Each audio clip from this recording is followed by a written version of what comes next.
Welcome to Bible study group. تشریح تری باتوں بھی نور بخشتی ہے، عقل مند بناتی ہے وہ سادہ دلوں کو۔ جی عدنان بھائی، میرا آپ سے ایک سوال ہے کہ جب قائن خدا کی حضوری میں سے نکلا تو وہ ایک نود کے علاقے میں گیا تھا، تو وہ نود کا علاقہ کہاں سے آیا؟ یعنی کہ آپ ہمیں اس کے بارے میں کچھ بتا سکتے ہیں، ایکسپلین کر سکتے ہیں کچھ ہمیں؟ جی کمروش بھائی، بہت اچھا سوال آپ نے کیا کہ نود کا علاقہ کہ کافی یہ اس پہ بھی بات ہوتی ہے کہ اس وقت وہ نود کے علاقے میں جا بسا، ٹھیک ہے، تو وہ نود کا علاقہ کہاں سے آ گیا؟ ٹھیک ہے، تو اچھا سوال آپ نے کیا۔ دیکھیں، جو بھی کوئی بات نہ سمجھ آئے ہم آپس میں ڈسکس کر سکتے ہیں، ہمارا بیٹھنے کا یہ مقصد ہی ہے، ٹھیک ہے۔ تو نود ایک عبرانی لفظ ہے، ٹھیک ہے، میں نے پہلے بھی بتایا تھا کہ پرانا عہد نامہ جو ہے نا وہ عبرانی متن میں لکھا گیا ہے، اور یہ ہمارے پاس جو ہے نا ترجمے ہیں، کیتھولک ترجمہ، پروٹیسٹنٹ ترجمہ، ٹھیک ہے۔ کافی ساری باتوں کو سمجھنے کے لیے ہمیں اصل متن کی ضرورت پڑتی ہے، تو جب ہم اصل متن میں جائیں گے تو ہمیں اس کی سمجھ آئے گی، ٹھیک ہے۔ نود اصل میں ایک عبرانی لفظ ہے جس کا مطلب ہے مارا مارا پھرنا، گشت کرنا، ٹھیک ہے، جلا وطن، آوارہ گرد۔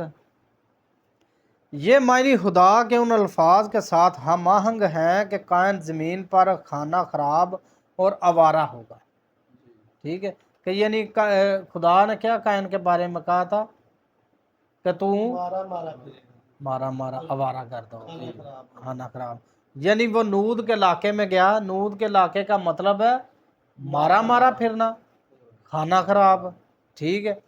کچھ علماء یہ خیال کرتے ہیں کہ نود زمین پر کوئی حقیقی علاقہ نہیں تھا، بلکہ نود لفظ کے استعمال سے پیدائش کا لکھاری ہمیں یہ بتاتا ہے کہ قائن بسنے کے لیے جس علاقہ میں بھی گیا اسے اس کی سزا کی مناسبت سے نود یعنی آوارہ گرد شخص کی زمین کہا جا سکتا ہے۔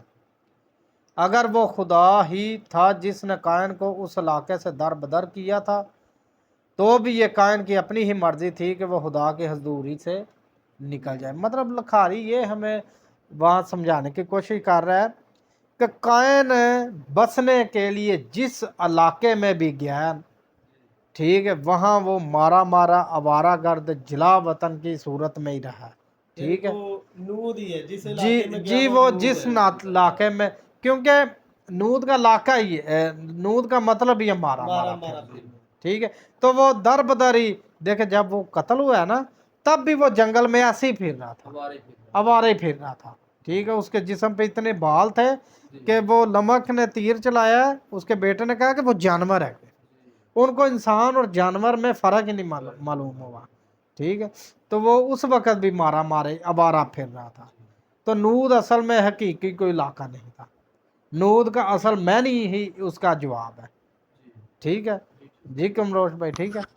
جی عدنان صاحب، میرا اگلا سوال آپ سے یہ ہے کہ پیدائش کی کتاب اس کے 2 باب میں ہم پڑھتے ہیں کہ یہ جو کوہر اٹھتی تھی یہ زمین کو نا سیلاب کرتی، لیکن سیلاب تو ہمارے نظریے میں تو تھا کہ وہ بہت وہ دھول جو اٹھتی ہے وہ ہے، لیکن یہ سیلاب کرتی ہے نا تو اس کا مطلب ہے کہ وہ کوئی اور چیز ہے، کیونکہ مٹی سیلاب نہیں کر سکتی نا۔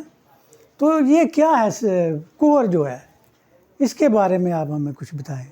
جی پرویز صاحب، آپ نے بہت اچھا سوال کیا ہے کہ کوہر کیا ہے۔ دیکھیں، جب ہم پڑھتے ہیں نا تو عام سمجھ تو یہی آتی ہے کہ شاید کوئی دھول مٹی ہوگی، ٹھیک ہے، لیکن یہ بات آپ کی ٹھیک ہے کہ سیراب